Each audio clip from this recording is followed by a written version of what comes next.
doihaveprediabetes.org. That's doihaveprediabetes.org.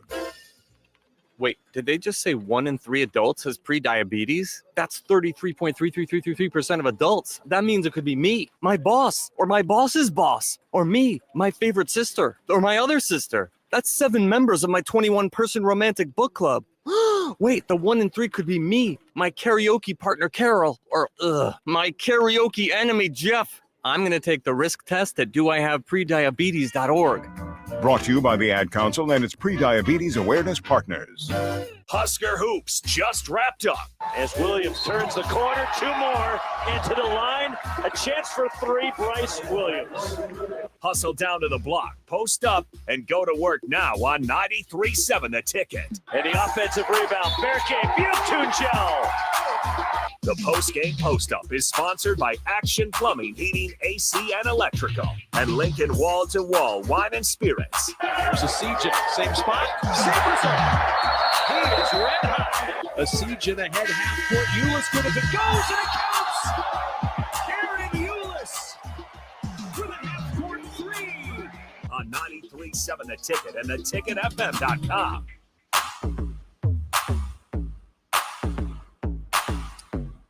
All right, welcome into the Husker Hoops postgame show as men's Nebraska basketball team takes down the Ohio State Buckeyes at home, continuing their winning streak. They win this one 79-71. And again, real quick, want to shout out our sponsors, Action Plumbing, Heating, AC, Electrical, and Lincoln Wall-to-Wall Wine and Spirits. Appreciate you guys listening over the break.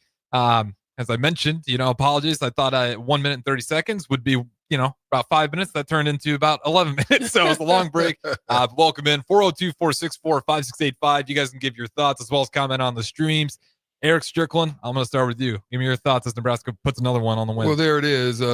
It seems like that's been the magic number, over 75, getting there. And then what I love about what they're doing over this last stretch, man, is that towards the end of the games, they're learning how to finish. I'm not going to even lie to you and sit here and blow smoke and payola or whatever you want to call it up your blind side.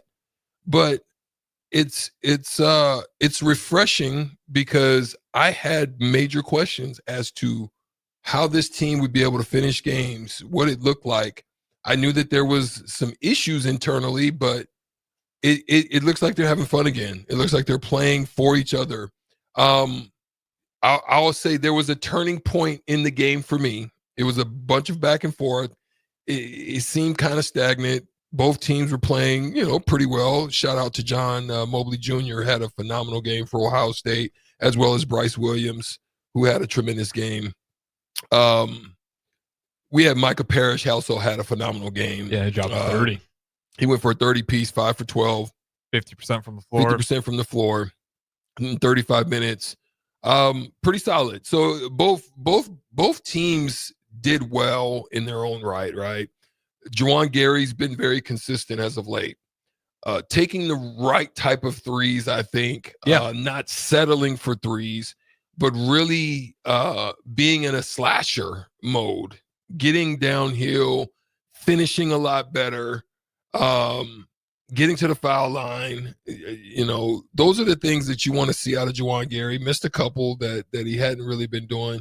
Only took 3 threes though. Like, you'll live with that. You make one, you miss the other 2. You're not taking out of. And he was 7 for 12 overall. And I want to ask you about this. Like, how much? Because I know you mentioned closing. Well, he's also games. plus 19.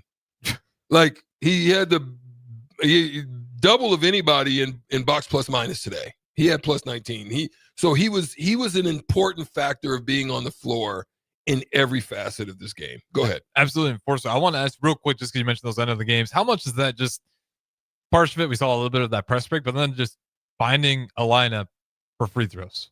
I mean, you look at the free throw numbers for Nebraska, they're usually 70. Fred Hoiberg's just kind of put out there a lineup now where we have guys out there. We're shooting. What did we bring it up to? We brought it up to upper 80%. Upper 80, yeah, we only missed 3. I mean, yeah. That's so much of it. We were talking about during that losing streak, how bad were our free throws? Yeah. They were pretty abysmal at the end of the game. So now in this winning streak, we're just seeing. I don't know if I can't remember if it's just a lineup change at that very end game or in those foul situations, but that number's just skyrocketed. And it's obvious, but I mean, that's helped us a lot with these late games. We're not missing free throws anymore. There's no doubt about it. Those are important. And that's something I was also going to get into. But shout out to Braxton Mia. Yeah, seriously. Struggled. Morgan struggles. He didn't get to the free throw line today, but in a very important part of the game, keeping the game close and maybe getting a little lead, Braxton Mia steps up to the free throw line 3 times, goes 3 for 3, and it looked better than it has all year. So you can see there's some confidence there. I think something that want to keep an eye on, keep watch as to what's going on with Berke. He goes for 15 tonight, 5 for 9, 3 for 6. You can tell the difference from when he's stepping in confidently into shots. I think he's got to be able to pull the trigger. He's very hesitant. He looks like a NFL quarterback that's hesitant to what he's seeing. It looks like what Dylan Raiola was experiencing for a period when they were going through the losing streak of seeing and knowing what you're about to run, knowing what's available to you, and it happens and you don't pull the trigger. So there was a lot of instances where he had high lows with either Braxton Mia, roll action, guys coming off curls, coming wide open, and he just didn't pull the trigger, or was he not watching? He kind of had his back to the basket, so he's not becoming a threat. Like, I want to ask you, maybe I'm wrong on it. Sometimes like a shot almost feels like he goes up, and then like at that split second, right when he starts going down. Yeah, that's his release. That's a lot of what he does. He shoots on the release. And when you're doing that on his way down, you think you need more space. Like I think that's kind of his head where he thinks he needs more space because that timing's just a little bit behind. But speaking of it, the ankle injury. That's the one we got to keep a watch. Yeah, see, that's what we really got to keep a watch on. I've had those ankle injuries before. They're not fun. You come down, you kind of toe, and your ankle kind of collapse a little bit towards the floor. And it's gonna hurt. It's gonna hurt like a mother. But I believe the technology is a lot better. They'll probably throw a tens machine on it. A lot of ice. Probably, I know we used to go in buckets. I don't know if they do that anymore, but definitely there'll be a tens machine on it pretty regularly. Probably won't be able to do much in practice for at least a couple of days. Sure. But they definitely want to, keep doing something with it, get him ready. His availability will help. I absolutely think that he was more valuable today than maybe against Maryland. Size with Maryland will be okay, but Berke's what he's been able to do with his versatility has been a big thing in the success of this winning streak. He's playing a lot better. He's looking a lot more confident. Well, like you said, too, you're losing. Not just another big, it's the assist you're getting with him. And I think he might be close to being our leading rebounder at this point. Well, shoot, Bryce goes for a double-double today, which is quite wild. But yeah, Berke, but that's part of the differentials that I want to talk about, right? There's a few things that they hadn't been doing well that they did well tonight, hence a 79-71 win. We used to look at their layup numbers and see 50% in layups. They go 9 for 9 tonight. That's huge. There's times when we question whether or not the rebound margin would be favorable. This is a pretty good rebounding team, very athletic. They dominate them by 9, 37-28 in rebounds, which is huge. And on top of that, shooting 52% from the field to their 43. So that means you're getting more possessions, more opportunities. And although they shot better from 3, it doesn't change because it's not enough of them, as well as their free throw. So you see all of the differentials that matter. If Nebraska can win a good portion of those, you will see a win in the W column.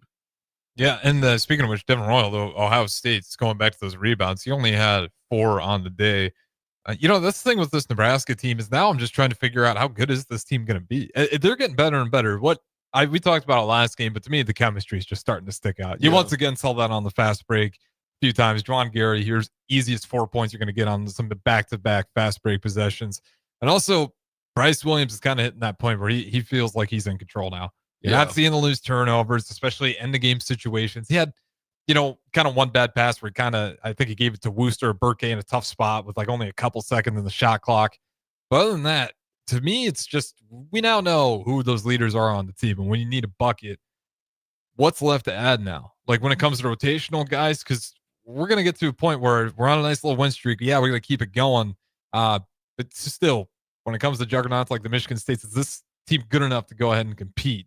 Or what are we missing? Well, I think so. And again, home court's going to be an important thing. You went on the road and you did what you had to do in order to keep yourself within contention of both getting into the Big Ten tournament, getting back towards the middle of these quad one wins are huge. It would have been a quad one for either one. Yeah, if we update it now too, like it's going to be securely in. Yeah. As we talked about those, like the wins we had before, like even if you're going to compare it to the 4 teams that are like on the edge, like we probably have more of the impressive wins despite that. And now just keep stacking them up like this. And there was a question about the UCLA win.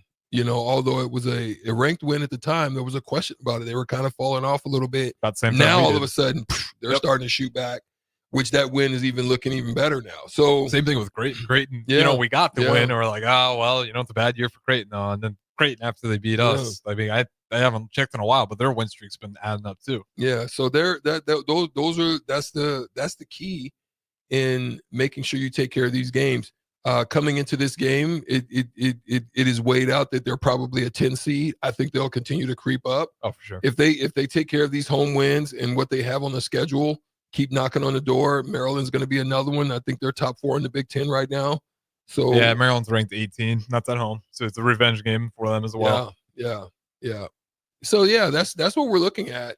You got to be feeling pretty good about having a 6-game losing streak where it looked like it could be going a lot worse, and then to reverse that and turn it into a this is now what, 5?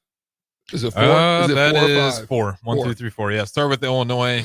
I mean, it feels like 5 after you lose 6 straight, but we got Maryland, Northwestern, Penn State, Michigan, Minnesota, Ohio State, Iowa. Not a lot of ball left in the season. Still a lot of ball left, and if you can put together a nice run, you'll feel a lot better about it going into the Big Ten, where you don't feel like you have to go and win a game. I mean, that's the key. It is kind of crazy. I mean, now we're sitting here, right? Is that right? We're 16 and 8. And the road to 20 felt impossible after that 6-game losing streak. It felt shaky. I was ready to sell that, and I was like thinking, like, man, I don't even know if we make it to the Big Ten tournament. Like 15, like we might be out of that. So to see this run, and I mean, you got 7 games to go and try to win 4. So you still got 3 games left to drop, and you get to that 20 mark. But to be sitting at this point where we might exceed that 20 mark pretty decently as well, I mean, that kind of puts us right back to how good we thought the team was last year. And to me, that's huge props to Fred Hoiberg and Nate Lenzer and staff. Because I think, being honest, looking at the transfer portal, the fact that this is even on the table this late in the season, I don't know if a lot of people saw that in this team. I think people kind of saw Casey left, rank mass injury news. Bryce and Juwan, some returning players. I think, being honest, not a lot of people would have said this team's going to have the same opportunity, maybe even be better than last year's team. That's a fact. Well said. And as we go off into break, I really do like what Fred and his staff has done. In that they're using their personnel. Yeah. And the strengths of their personnel to create some forms of questionable switches, matchups, getting over, like there are different things that are happening, and it was really good to watch Bryce with, when you get to 3 minutes, it's gonna become who's gonna execute the best and who's going to secure possessions and not allow second chance points or turnovers or things like that. Yeah. When you get under that 4-minute timeout, now it's about execution, and it's about who's got what we've been hearing about a lot over the web now, big balls. Right? Yeah. Like, bring him back. Who's got him? Right? But Bryce Williams. And with about 3 minutes left, it's ISO time. I question who's the guy. Worcester hits a big 3 late clock. You get a couple of great execution plays where they make a play, get rebounds, turn that into something. I love their secondary opportunities now where they're running just late and not necessarily forcing, but they're running and they're getting the defense not able or not letting the defense get set up so that they can defend them the way that they've been working. And then all of a sudden you get caught into something and then they've got a good shot. And then you saw Bryce get to a strong move to him, hard drive, spin back, shot fake, half shot fake to shot, and gets a bucket. They had those opportunities with free throws, execution, making plays, and then securing rebounds is what sold this game up tonight. Yeah, and then like the last thing, or today. Sorry. Yeah, today. Well, yeah, we'll see which red team wins tonight if the Chiefs pull that off. But I want to ask you, like, how good is Nate Lenzer on this team? Like, this defense, how unique is it? It might be the better question because, like, Nate Lenzer, he coached the Windy City G League. I believe that was the Bulls G League team at the time, or D League. You know, was with Fred Hoiberg at Iowa State. I mean, he's been everywhere, but how unique is it to get a coach who's like, all he does is work on defense with the guys? Yeah, and I feel like you see that the defense. They're getting better at understanding when to stay, when to move, when to leave, how far to go. You know, communication. Those are the things of a team that hasn't played together and doesn't really know each other. You can tell those are things that they're gelling well in, and they're being grilled in practice to do. And a hard thing, or one thing I think that's frustrating, and we'll take a quick break and then come back and maybe have a one short one and then hopefully have Austin by then. But for me, it gets frustrating as I watch because I literally see balls whizzing by ears, or if you had a little bit more effort, that's a steal. Oh, okay, so you're still seeing more on the table. There's more. the way they have set up that defense, and right? You saw like at Oregon, they were feasting on it. Yeah, Oregon, they did a really good job, especially in that first half. There's still times I miss it, but yeah, I do wonder just how unique it is to get a coach that is purely going to focus on your guys on the defensive end. And it does, let's be real, Nebraska doesn't have the strongest defense they've had in the past 2 years. Yes, we're doing a good job to keep teams below 75 in this winning stretch, but we're also, at best, we're just scraping over. And I guess Washington, we do get 86. I guess, maybe that's the last thing I'll ask you, and then we'll go ahead and throw it a break and see if we get Austin Norman on the other side here. What's the ceiling on this offense now? Now it feels like the pieces are clicking. I'm still waiting to see Wooster, add a little bit more, or maybe he just needs to see the shot going a few more times. We'll see what it looks like without Burke, Bear, Ukes, and Gel. Whether you like the offense where it's at right now, or is there any tweaks you would make? I think they're starting to find a balance between their free flow offense, getting secondary opportunities with, push probes. And then, so they're having a pretty good secondary type of break where they're running curl action or getting Gary curling and getting into the lane before defense is able to get set up, stuff like that. And running sets. Like you can tell they're incorporating sets. Yeah, they're getting a lot better at those. When things have broken down, or they really need to get a good shot or get the ball to someone specific, they've been better at running that. So you're starting to see a good balance between what they do in their free flow stuff as in what they're running in sets.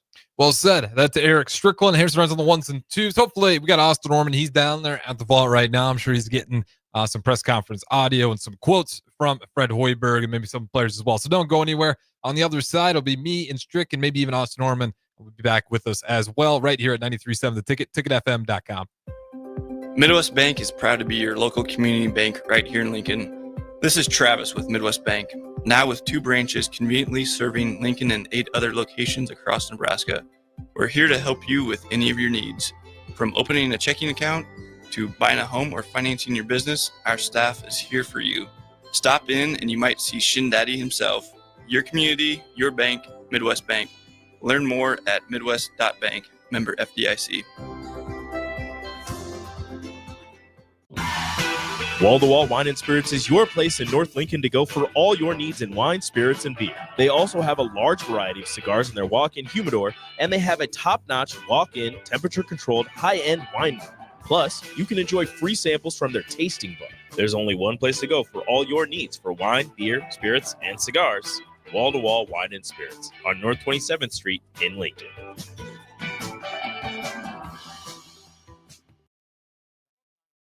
Just around the corner. Don't be that guy running to the store for flowers and a card on your way home. Hey, Rick Heyman here from Sartor Heyman Jewelers. We have great Valentine's gifts in store now. And if you spend $99, we'll throw in a free bouquet of a dozen roses. Give her what she really wants this year and let us do the rest. Sartor Heyman Jewelers, your hometown jeweler since 1905 in Lincoln and Grand Island. Online at sartorheyman.com. When you were a kid, clubs were cool. Robotics club and space club and stuff like that. But what do adults get? Book clubs and quilting clubs? Nah, forget that. How about margarita clubs and old-fashioned clubs? Get to Upside Bar and Lounge for the best clubs in town. Try all 10 varieties of Upside margaritas or old fashions and take home a free souvenir glass. Grab the whole crew and pair it with taco night on Mondays or whiskey Wednesdays. Upside Bar and Lounge at 29th and Pine Lake. If you're in Seward or Milford, listen up. Select Plumbing is now servicing your area with no trip charges from Lincoln. Select Plumbing works on a variety of issues for your home and business, including general plumbing, water heaters, faucet and fixture repair, underground sewer and water repairs, backflow testing, and more. Keep your property free from leaks and other issues. Call today for a free estimate, 402-560-6197. It's not just Lincoln, Waverly, and the surrounding area anymore. It's also Seward and Milford with no trip charges. Contact Select Plumbing to inquire at 402-560-6197. Cupid, the messenger of love. That guy is totally undependable. This Valentine's Day, choose Petal Creations as your personal messenger of love. From designs that say, hey, I kind of like you, to you rock my world. We know how to create the perfect floral design sure to tell your Valentine how you really feel. We have so many design choices it will make your head spin. More importantly, they will make her head spin. PetalCreations.com or 423-6500. Stop in and see us at 56th and Highway 2 in the Edgewood Shopping Center. Step into healing at Prairie Orthopedic and Plastic Surgery. Our team of top-notch medical professionals turns pain into progress with state-of-the-art treatments and compassionate care. Visit prairieortho.com and discover the difference in quality orthopedic and plastic surgery services tailored to your unique needs. Your health matters, and Prairie Orthopedic and Plastic Surgery is dedicated to helping you thrive. Reach your full potential. Embrace a better tomorrow with Prairie Orthopedic and Plastic Surgery. Hi everyone, Kendall Warnock, A1 Automotive in downtown Lincoln. The last few years have been wild, but we've been here for you through all the ups and downs, and we'll be here for you when you need us the most, for all your travels and for your day-to-day driving. With winter conditions causing problems all over town, the last thing anyone needs this year is constant car troubles. Let us help you drive in peace and make sure you drive to work and to winter destinations safe. A1 Automotive, 11th and L Street downtown, always honest answers. Hey, Reese, you hungry? You know I am, Mama. Let me introduce y'all to my canes. We got chicken fingers. They hit the spot, did they? Fries are golden crispy, Texas toast crunchy, and they cane sauce right. You go to coleslaw right here. Ooh, Lord help me. This sweet tea makes me sweet. That's what my mama said. So what are you doing right now? Get your mom to take you to Raising Cane's chicken fingers. Hello!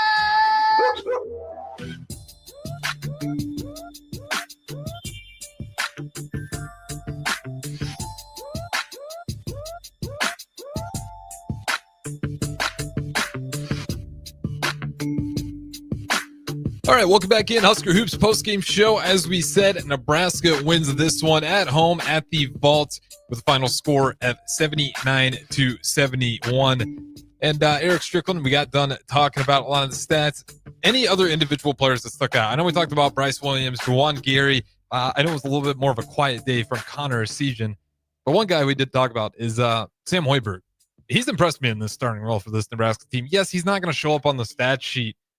But, I mean, this streak's really started since he kind of took into that starting role, and he just does the right things, keeps the ball moving, takes good shots when they're available to him. And then the defense, I mean, he's probably just going to be one of the most annoying guys you'd have to defend you. I mean, he's just not going to go away. You know that. He might be shorter, but he's just, if he's out there for 40 minutes, it's going to be 40 minutes of him just constantly looking for any chance he has to get a hand on the ball. Yeah, there's that. And there's one instance I see him go up and higher than dang near anybody to go try to track a rebound. It's a different lineup this game again. So it's like, I think they're going matchup type. Yeah, lineups. that's probably a better way to put it. You just know what I matchup mean? based. And, but the one thing that you know about him is that there's going to be a consistency, right? He is consistently going to do, like you just said before we came in, is the right thing. Play the right way, makes mistakes, throws it off, goes out. He can go get you a charge. He can go get you a loose ball. Again, I think, and I don't know if I said it, but I think the turning point in this game, as far as you knew that energy was in the building, was when Morgan tips the ball out and he went and dove and got it, saved it, and they go down and make a play and score. That told me that they're willing to do what it's going to take tonight to get a W. That type of hustle. Those moments, those opportunities, those times are important. Whether it be a steal, a putback, a dunk, a big bucket at the right time. Well, did you see that All of iconic, Kansas Iowa State play that went all viral over the internet? It's a slide, it's a steal, they swing it, it becomes a half court alley oop. It broke the internet. But those plays are such massive momentum play. Yeah. And after that, Kansas took over. Like the other team just kind of like Iowa State was like, that was crazy. And that crowd got into it, and the crowd did not shut up the rest of the time. When you have guys like Sam Hoiberg on that, and now the rest of the team just buying in defensively, give yourselves an opportunity to make those plays without just, electric offensive plays all the time. You can set yourself up with good defense to go have that electric play.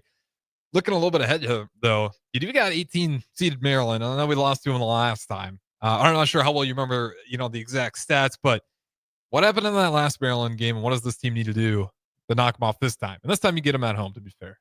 I didn't get to watch that game, but what I would say is they were in it. They only lose it by 3. Yeah, it was a close game. Yeah, they were in it. And again, I think going out west, they're one of 4 teams that have been out west and have done their their West Coast swing with sweeping. I look at it from a standpoint of home and home. You scrapped, you came up short. Now just don't let them, 2-0 you. That's the mindset you got to have. We've got to split. Any teams like this, we've got to split. Iowa, you got to split. Anytime you get a double up, you hope to go get 2.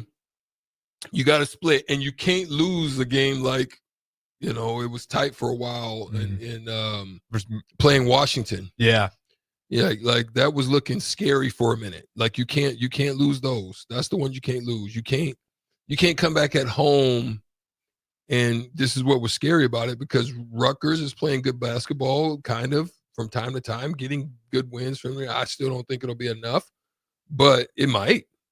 But you can't afford those to come into your building. No, like even for the Ohio rest of the State season. tonight. Yeah, like you say, but Ohio State won 4 of their last 5, and we go look at Oregon. Yes, that's a bigger one, but they actually lost. I think it was 4 or 3 of their last 5. So especially when you get to the Big Ten, you really just anything you can do to win the game. And I was looking at that Maryland. They did lose by 3, obviously on the road, but that was actually the Andrew Morgan game. And then, of course, if you're familiar with Maryland, Julian Reese. How long has Julian Reese been on the Terrapins? Man, it feels like forever. I'm tired of playing that guy. Yeah, killer right rebounder. He really is. And that's one of the things they're going to have to do. They've always struggled with him. He's just got a knack for, and hopefully some of that physicality that we've seen from Nebraska as of late. They're doing a much better job. I pointed out most impressive thing with this game versus Ohio State was they pretty well dominated on the rebounds. I think by about 9, maybe even 10. So that was a good one. So hopefully those issues got addressed. But that being said, though, 402-464-5685. Well, what you have is you this is a must. Like, you've got to look at this as a must win. One, it gets you another quad. 1. On top of that, you have 2 road games against beatable teams. Take care of home. That's getting it back from what you lost in the 2. Now you'll go get another 2 potentially because Northwestern, who's lost one of their better players. Matter of fact, it might even be, it's not Martelli, it's the other one. It's one of their best players. He's out. I don't know how long he'll be out, but I know he was out to an injury. I think it might even be season long. And then you got Penn State, who's at 3-9, is at that bottom. What is it? The last 3 don't get in. Yeah, it's last. So what is there? That's what they're fighting. Teams? Yeah, that's what they're fighting not to be in, but you need to be the one to put them in it. Yeah, that's the thing about the Big Ten too is it doesn't take much to kill us because all those teams are so bunched together that if if we start smelling ourselves like, hey, we're pretty good, and the next thing you go, well, 1, 2, 3 drops, like you might be right back where you were. Those are leapfrog type of opportunities for you. Absolutely. Well, and the bright side of it is like, yeah, you got 2 more ranked opponents, but those ranked opponents are at home, and you already beat 2 ranked opponents at home, and you beat a ranked opponent on the road as well.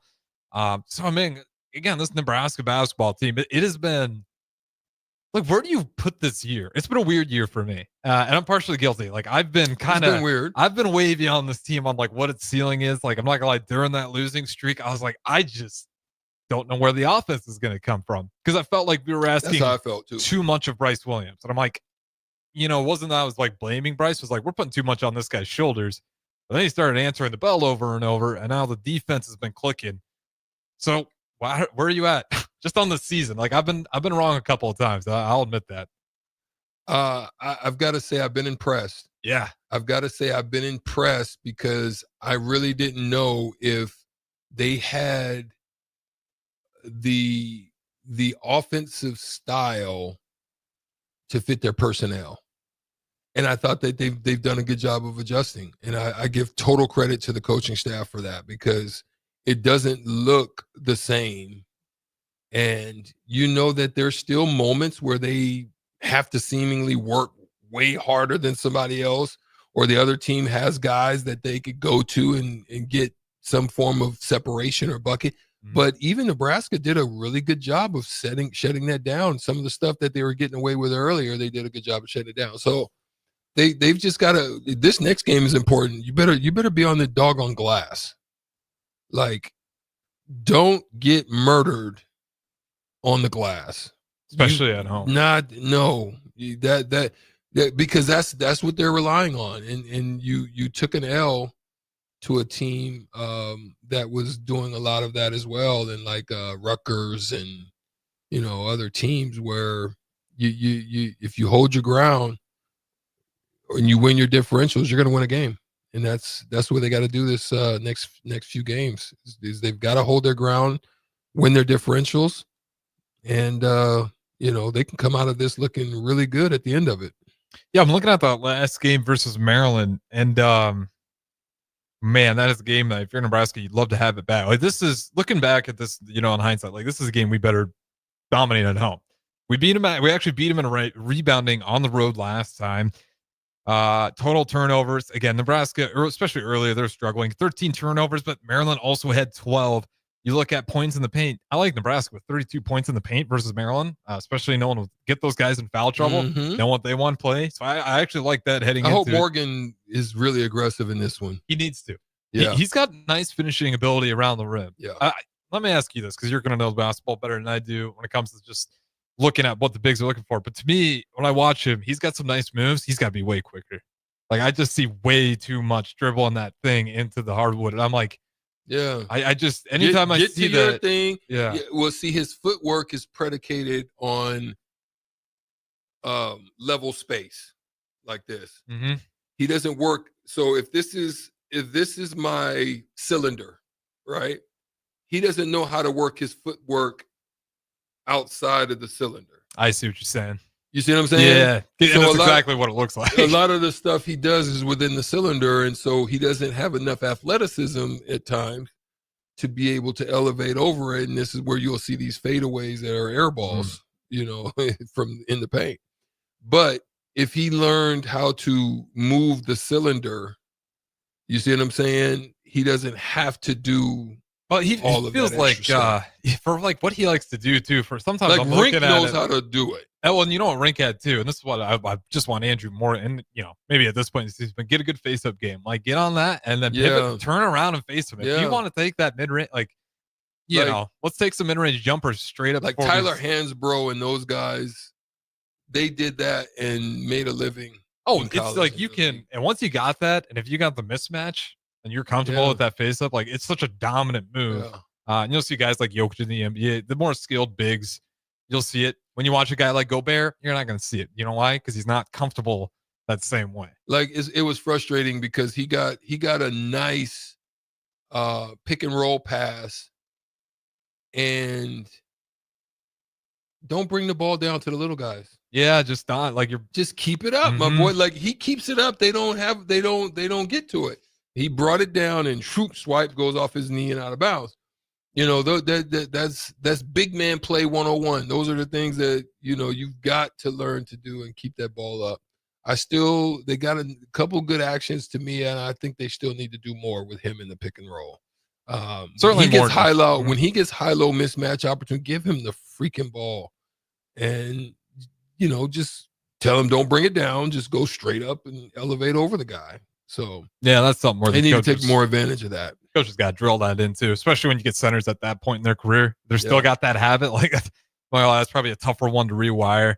But if you want more success and less turnovers, I mean, like that's just A1 stuff that everybody who's ever taught centers or at that position, don't bring that thing down if you already got it up high. Like, just take the damn shot. You're right there. But I will say, in that last game versus Maryland, he played good. I think this is a matchup that he probably likes. Now size-wise, he matches up pretty well. I agree. Eric Strickland, as once again, Huskers winning in that last game, 79-71 over Ohio State at home. Continue the winning streak. Anything else left to add here before we wrap things up here? No, man. Just keep it going. Keep it going. You've got another opportunity. Team coming back into your home building again. Continue to restore that the winning ways at home, and then go on the road and see what happens. If you come out with a split, cool. If you go win 2 again, cool. I think going out west would teach them a lot. These games won't be as far, travel wise. So, let's see what they got. Absolutely. And in the meantime, let's watch the Super Bowl. You guys can go meet out the ticket crew out there, Wings and Things. Should be a great time. Be sure to stick around. If you got your Super Bowl squares, you definitely want to go down there, check it out, see if you go want anything, and tickets out. We'll see you down there.